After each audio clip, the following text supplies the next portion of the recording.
जय हिंद साथियों मेरा नाम है आशीष और आप देख रहे हैं न्यू रावत डिफेंस एकेडमी का ऑफिशियल स्टडी चैनल। दोस्तों जैसा आप सभी जानते हैं कि हम सब मिलकर तैयारी कर रहे हैं आर्मी अग्निवीर भर्ती 2025 की। और अब तक जो है हमने टोटल 30 मॉडल पेपर है जो कर लिए हैं। आज हमारा 31वां मॉडल पेपर होने वाला है। अगर अभी तक आपने जो है पहले वाले मॉडल पेपर नहीं देखे हैं तो आप जाकर हमारे यूट्यूब चैनल पर देख सकते हैं। आज की वीडियो के अंदर दो भाग होने वाले हैं, पहला जीके का जिसके अंदर 15 क्वेश्चन और दूसरा विज्ञान का जिसके अंदर 15 क्वेश्चन होने वाले हैं। तो टोटल 30 क्वेश्चन आज हमारे पास होने वाले हैं। ये वही क्वेश्चन है जो पिछली भर्तियों के अंदर आ रखे हैं। हम जो है जीडी ट्रेडमैन और जो फिलहाल में टीए भर्ती चल रही है उसके लिए ये मॉडल पेपर सॉल्व करवा रहे हैं। तो शुरू करते हैं आज की क्लास को और पहले क्वेश्चन की ओर बढ़ते हैं। पहला है हमारे सामने कि 1965 के युद्ध के दौरान भारत का प्रधानमंत्री कौन था। भाई 1965 का जो युद्ध हुआ था ये हुआ था भारत और पाकिस्तान के बीच में। किस किस के बीच में हुआ था? इंडिया और पाकिस्तान के बीच में। और इसको जो है पाकिस्तान ने जीत लिया था। किसने जीता था? पाकिस्तान ने जीत लिया था। और जब ये युद्ध हुआ था उस समय जो है भारत के प्रधानमंत्री कौन थे? लाल बहादुर शास्त्री। ये भारत के द्वितीय नंबर के प्रधानमंत्री थे। पहले कौन थे? जवाहरलाल नेहरू थे। लाल बहादुर शास्त्री दूसरे नंबर के और तीसरी बनी थी इंदिरा गांधी। ठीक है, तो आपका ऑप्शन नंबर बी राइट होगा कि 1965 के युद्ध के समय भारत का प्रधानमंत्री लाल बहादुर शास्त्री जी थे। ठीक है, अगला क्वेश्चन है कि डूरंड कप किससे संबंधित है। भाई जो डूरंड कप है वो कौन से खेल से संबंधित है? आपके सामने ऑप्शन है ए फुटबॉल, बी हॉकी, सी कबड्डी और डी क्रिकेट। दोस्तों आपका सही जवाब होगा फुटबॉल। डूरंड कप जो है फुटबॉल से संबंधित है। आपका ए ऑप्शन राइट होगा। अगला क्वेश्चन हमारे सामने है कि भारत स्वतंत्र कब हुआ था, यानी भारत आजाद कब हुआ था। भाई अंग्रेजों की लगभग 200 साल की गुलामी के बाद में जो है भारत 15 अगस्त 1947 को आजाद हुआ था। कब आजाद हुआ था? 15 अगस्त 1947 को आजाद हुआ था। आपका ऑप्शन नंबर ए जो एकदम राइट होगा। ठीक है, अगला प्रश्न हमारे सामने है कि पुलित्जर पुरस्कार संबंधित है। पुलित्जर पुरस्कार है वो जो कौन से क्षेत्र से संबंधित है? ऑप्शन ए सिनेमा, बी पत्रकारिता, सी खेल और डी समाज सेवा। ऑप्शन नंबर बी आपका राइट होगा। जो पुलित्जर पुरस्कार है जो है पत्रकारिता से संबंधित है। आपका ऑप्शन बी राइट होगा। ठीक है दोस्तों, अगला क्वेश्चन हमारे सामने है 2022 शीत ओलंपिक की मेजबानी करने वाला देश कौन सा था। तो भाई ऑप्शन है आपके सामने बीजिंग, बी सांची, सी ओस्लो और डी प्योंगचांग। दोस्तों आपका ऑप्शन नंबर ए जो है राइट हो जाएगा। चीन की राजधानी बीजिंग ने जो है शीत ओलंपिक 2022 की मेजबानी करी थी। ठीक है, अगला क्वेश्चन हमारे सामने है कि भारतीय संविधान के अनुसार विदेश नीति कौन से अनुच्छेद में, जो भारत का अपना संविधान है उसके अनुसार जो विदेश नीति है वो कौन से अनुच्छेद के अंदर दी गई है? तो अनुच्छेद 51 के अंदर जो है विदेश नीति का गुणगान किया गया है। तो ऑप्शन नंबर ए आपका राइट होगा। ठीक है, अगला क्वेश्चन हमारे सामने है पुर्तगाली यात्री कौन था? भाई वास्को डिगामा जब भारत आया था तो उस समय जो दिल्ली का शासक था वो कौन था? भाई दोस्तों ऑप्शन नंबर आपका जो है ए राइट हो जाएगा। सिकंदर शाह जो है दिल्ली का शासक था जब पुर्तगाली यात्री वास्को डिगामा भारत के अंदर आया था। ये भारत में कब आया था? ये आया था 1498 के अंदर। कब आया था?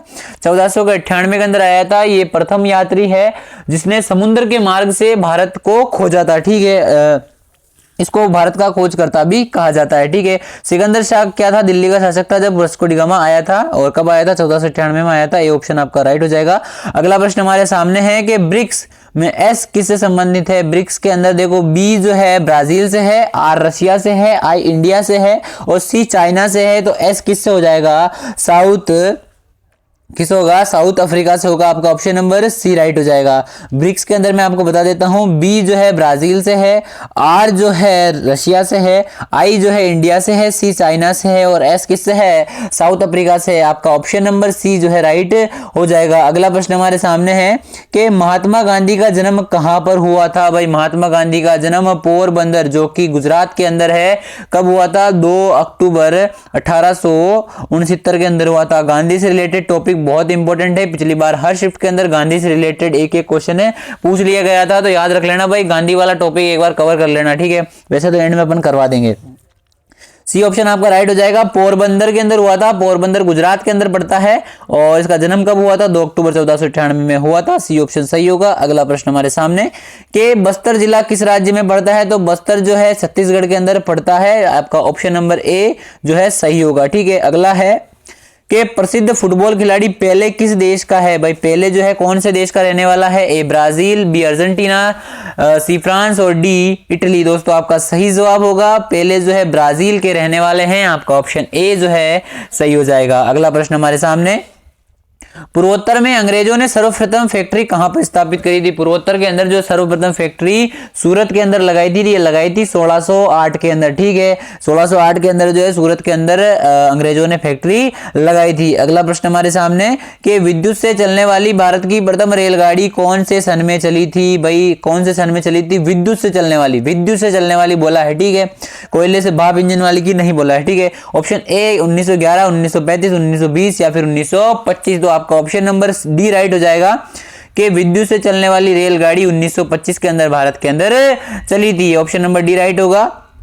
अगला है सर्जिकल स्ट्राइक सितंबर 2016 के समय भारत का रक्षा मंत्री कौन था? भाई जो सर्जिकल स्ट्राइक होती है उसका अर्थ क्या होता है वो मैं आपको बता देता हूं। 2016 के अंदर हुई थी सर्जिकल स्ट्राइक। ऐसी होती है, मतलब एक टीम बनती है, वो घात लगाती है। जैसे पाकिस्तान के अंदर गई थी अपनी इंडिया की टीम, वो वहां पर जाएगी, भारी भरकम संख्या के अंदर वहां पर नुकसान करेगी और बिना चोट खाए, बिना घायल हुए जो है वापिस कूच कर जाएगी। ठीक है, तो इस तरीके का कोई मिशन होता है, मतलब मिशन वगैरह नहीं होता है, कुछ जो है उनको वहां पर कब्जा नहीं करना होता है, केवल जाना होता है, भारी भरकम संख्या के अंदर दुश्मनों को मार गिराना होता है, उसे सर्जिकल स्ट्राइक कहा जाता है और वापस खुद को सेफ बच के आना होता है। 2016 के अंदर ये हुआ था मोदी के कार्यकाल के अंदर।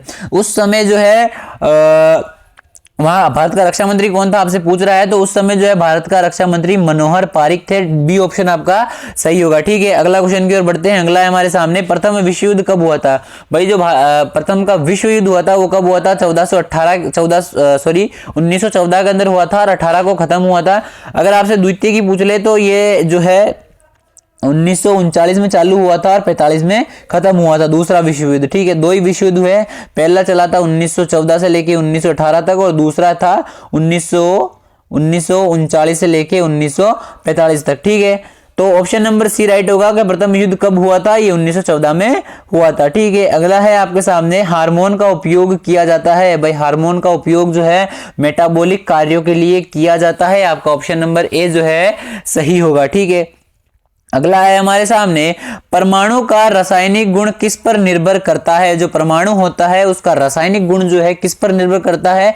ऑप्शन ए है संयोजकता, बी परमाणु क्रमांक, सी परमाणु भार या डी इनमें से कोई नहीं। दोस्तों जो परमाणु का रासायनिक गुण है वो परमाणु के क्रमांक पर निर्भर करता है। किस पर निर्भर करता है? परमाणु के क्रमांक पर निर्भर करता है। आपका ऑप्शन नंबर बी जो है सही होगा। अगला है हमारे सामने, डॉक्टर हरगोविंद खुराना है, वो किस खोज के लिए नोबेल पुरस्कार से सम्मानित किया गया था? भाई जो डॉक्टर हरगोविंद खुराना जी है उनको किस क्षेत्र में या किस खोज के लिए नोबेल पुरस्कार से सम्मानित करा गया था? तो ऑप्शन ए है आपका अनुवांशिक, बी भ्रूण, सी हार्मोन या डी प्रोडेढ़ता। दोस्तों ऑप्शन नंबर आपका जो ए राइट हो जाएगा कि अनुवांशिक की खोज के लिए उन्हें जो है नोबेल पुरस्कार से सम्मानित किया गया था। ठीक है, अगला क्वेश्चन हमारे सामने है, निम्नलिखित में से कौन कीट उत्पादन नहीं करता है? कीट का उत्पादन नहीं करता है तो ऑप्शन जो है आपका डी राइट हो जाएगा। केसर जो है कीट से उत्पादित नहीं होता है, बाकी कीट द्वारा उत्पादित किया जाता है। मोम, शहद और रेशम ये सारे ही जो है कीट से उत्पादित होते हैं और केसर जो है कीट से उत्पादित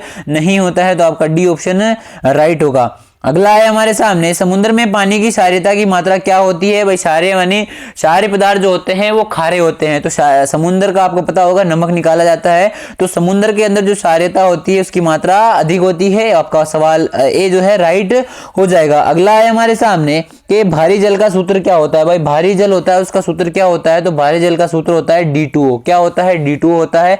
बी ऑप्शन आपका सही होगा। अगला प्रश्न हमारे सामने है, बॉक्साइड किसका अयस्क है? तो बॉक्साइड किसका अयस्क है? ऑप्शन आपके सामने कॉपर, जिंक, एल्यूमिनियम और आयरन। जिसमें सी ऑप्शन चुना है उसका एकदम राइट होने वाला है। एल्यूमिनियम जो है बॉक्साइड जो है एल्यूमिनियम का अयस्क है। अगला प्रश्न हमारे सामने है, गोली दागने के बाद में जो यहाँ पर टेंशन नहीं आएगा दोस्तों, यहाँ पर आएगा तोप। क्या आएगा? तोप के पीछे की ओर धक्का मारने का कारण या बंदूक का पीछे जो, अगर आपने कभी एनसीसी कैडेट रहे हो तो अगर आपने कभी गोली चलाई होगी तो जब हम शूट करते हैं तो गोली हमें पीछे की ओर मारती है क्योंकि फोर्स इतना होता है। तो ये जो पीछे करना है, क्रिया प्रतिक्रिया हो रही है, मतलब जब एक्शन कर रहे हैं तो रिएक्शन मिल रहा है, तो ये गति का कौन सा नियम है? तो ये गति न्यूटन की गति का तीसरा नियम है। किस वजह से होता है? ये न्यूटन की गति के तीसरा नियम है।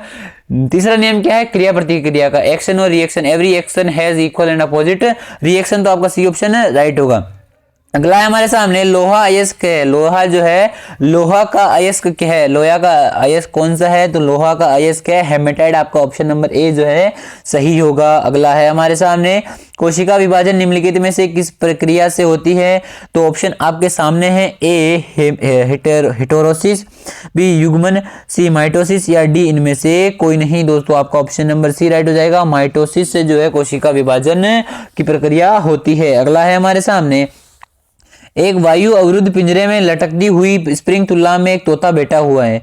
तोता उड़ना आरंभ करता है तो स्प्रिंग तुला पर क्या प्रभाव पड़ेगा? ठीक है, क्या पार्ट में तो है ना दोस्तों, ये सवाल ये कहना चाह रहा है, स्प्रिंग तुला आपने देखी होगी, इस तरीके का कांटा होता है, ठीक है, एक इस तरीके का कांटा होता है जिसको अपन लटका देते हैं, उस पर नीचे बोरी वगैरह टांग देते हैं, तो वो जब उसको नीचे खींचती है तो पता लगता है कि कितना वजन आ रहा है या इंडिकेट करता है। ठीक है, तो वो ये तोता बोल रहा है कि इस स्प्रिंग पर जो है तोता बैठा हुआ है, वो फड़फड़ा रहा है, ठीक है, और उड़ने की कोशिश कर रहा है, तो भार में क्या प्रभाव पड़ेगा? भाई दोस्तों, अगर वो वहीं पर बैठा बैठा पंख हिला रहा है तो उस भार में जो है कोई भी परिवर्तन नहीं होगा। ठीक है, ठीक है, ना तो कम होगा, ना ज्यादा होगा, ना जीरो होगा। ठीक है, तो कोई भी परिवर्तन नहीं होगा। तो सी ऑप्शन आपका राइट होगा। उम्मीद है जो मैं समझाने की कोशिश कर रहा हूं आपको समझ में आ गया होगा। ठीक है, अगला है हमारे सामने कि वाटर गैस का रासायनिक सूत्र क्या है? वाटर गैस का रासायनिक सूत्र होता है CO+H2। आपका ऑप्शन नंबर ए जो है सही होगा। अगला है हमारे सामने डीएनए कहाँ मौजूद होता है? भाई जो डीएनए है वो कहां पर मौजूद होता है?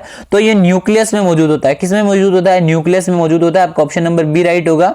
अगला है हमारे सामने कार्य को परिभाषित किया जा सकता है। भाई कार्य को जो है बल इंटू दूरी से परिभाषित किया जा सकता है। आपका ऑप्शन नंबर जो है ए एकदम राइट होगा। ठीक है, अगला क्वेश्चन हमारे सामने निमोनिया किस अंग को प्रभावित करता है? निमोनिया जो है एक प्रकार का फंगस होता है जो कि फेफड़ों के अंदर जम जाता है और हमारे फेफड़ों को खराब करने लग जाता है, जिससे कि हमें सांस लेने में दिक्कत होती है। आपका ऑप्शन नंबर ए राइट होगा कि भाई निमोनिया किस अंग को प्रभावित करता है? तो फेफड़ों को प्रभावित करता है। दोस्तों यहीं पर अपने जो है 30 क्वेश्चन आप पर समाप्त होते हैं। उम्मीद करता हूँ आज की आपको क्लास समझ में आ गई होगी। कोई डाउट, कोई सवाल, कोई परेशानी, कोई दिक्कत हो तो आप मुझे कमेंट करके जरूर बता देना। मिलेंगे जल्द, तब तक के लिए जय हिंद, जय सिया राम। और टाइम नोट कर लेना, अपनी जो क्लास है वो रोज 8 बजे होती है। ठीक है, तब तक